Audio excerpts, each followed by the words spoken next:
धर्मराज युधिष्ठिर कहने लगे कि हे भगवान, कार्तिक कृष्ण एकादशी का क्या नाम है, इसकी विधि क्या है, इसके करने से क्या फल मिलता है, सो आप विस्तार पूर्वक बताइए। भगवान श्री कृष्ण बोले कि कार्तिक कृष्ण पक्ष की एकादशी का नाम रमा है।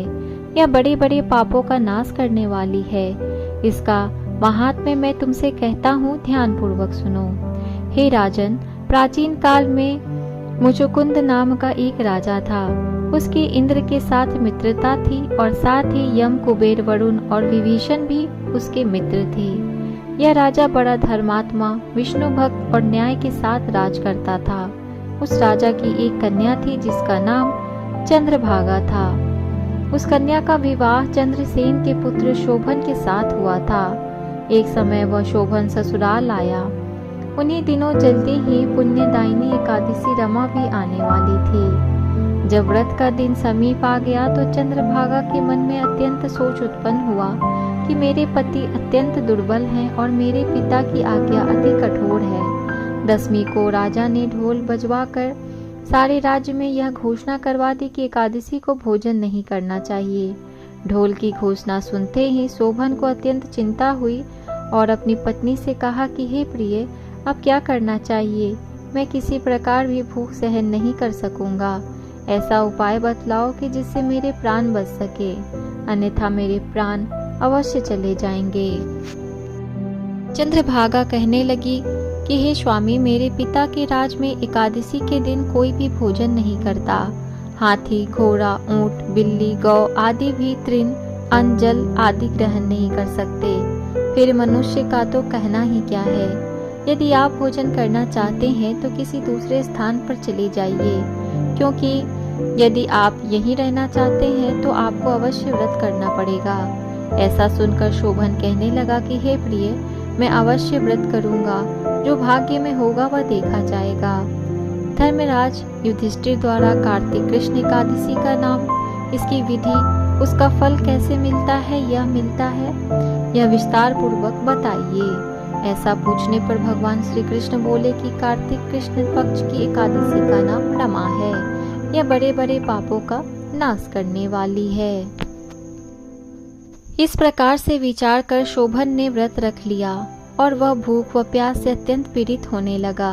जब सूर्य नारायण अस्त हो गए तो रात्रि को जागरण का समय आया, जो वैष्णवों को अत्यंत हर्ष देने वाला था, परंतु शोभन के लिए अत्यंत दुखदायी हुआ। प्रातः काल होते ही शोभन के प्राण निकल गए। तब राजा ने सुगंधित काष्ठ से उसका दाह संस्कार करवाया, परंतु चंद्रभागा ने अपने पिता की आज्ञा से अपने शरीर को दग्ध नहीं किया और शोभन की अंत्येष्टि क्रिया के बाद अपने पिता के घर में ही रहने लगी। रमा एकादशी के प्रभाव से शोभन को मंदराचल पर्वत पर धन धान्य से युक्त तथा शत्रुओं से रहित एक सुंदर देवपुर प्राप्त हुआ।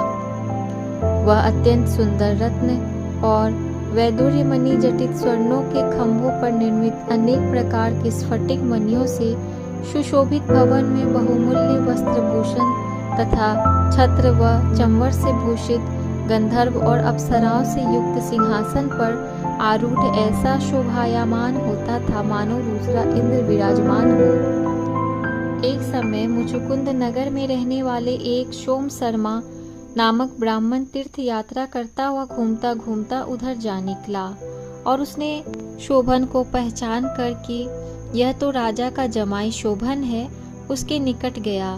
शोभन भी उसे पहचान कर अपने आसन से उठकर उसके पास आया और प्रणाम आदि करके कुशल प्रश्न किया। ब्राह्मण ने कहा कि राजा मुचुकुंद और आपकी पत्नी कुशल से है, नगर में भी सब प्रकार से कुशल हैं।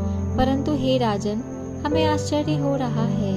आप अपना वृतांत कहिए कि ऐसा सुंदर नगर जो न कभी देखा न सुना, आपको कैसे प्राप्त हुआ? तब शोभन बोला कि कार्तिक कृष्ण की रमा एकादशी का व्रत करने से मुझे यह नगर प्राप्त हुआ, परंतु यह अस्थिर है। यह स्थिर हो जाए ऐसा उपाय कीजिए। ब्राह्मण कहने लगा कि हे राजन, यह स्थिर क्यों नहीं है और कैसे स्थिर हो सकता है, आप बताइए। फिर मैं अवश्य में यह उपाय करूंगा। मेरी इस बात को आप मिथ्या न समझिए। शोभन ने कहा कि मैंने इस व्रत को श्रद्धा रहित होकर किया है, अतः यह सब कुछ अस्थिर है।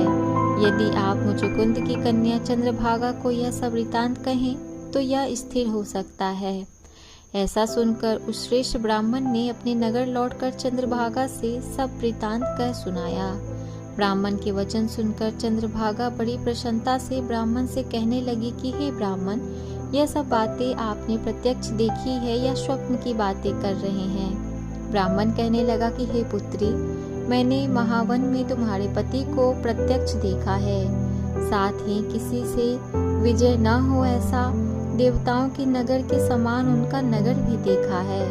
उन्होंने यह भी कहा है कि यह स्थिर नहीं है, जिस प्रकार वह स्थिर रह सके सो उपाय करना चाहिए। चंद्रभागा कहने लगी कि विप्र, तुम मुझे वहां ले चलो, मुझे पतिदेव के दर्शन की तीव्र लालसा है। मैं अपने किए हुए पुण्य से उस नगर को स्थिर बना दूंगी। आप ऐसा कार्य कीजिए जिससे उनका हमारा संयोग हो, क्योंकि वियोगी को मिला देना महान पुण्य है। सोम शर्मा यह बात सुनकर चंद्रभागा को लेकर मंदराचल पर्वत के समीप वामदेव ऋषि के आश्रम पर गया। वामदेव जी ने सारी बात सुनकर वेद मंत्रों के उच्चारण से चंद्रभागा का अभिषेक किया। तब ऋषि के मंत्र के प्रभाव और एकादशी के व्रत से चंद्रभागा का शरीर दिव्य हो गया और वह दिव्य गति को प्राप्त हुई। इसके बाद बड़ी प्रसन्नता के साथ अपने पति के निकट गई। अपनी प्रिय पत्नी को आते देखकर शोभन अति प्रसन्न हुआ और उसे बुलाकर अपनी बाईं तरफ बिठा लिया। तब चंद्रभागा कहने लगी कि हे प्राणनाथ, आप मेरे पुण्य को ग्रहण कीजिए।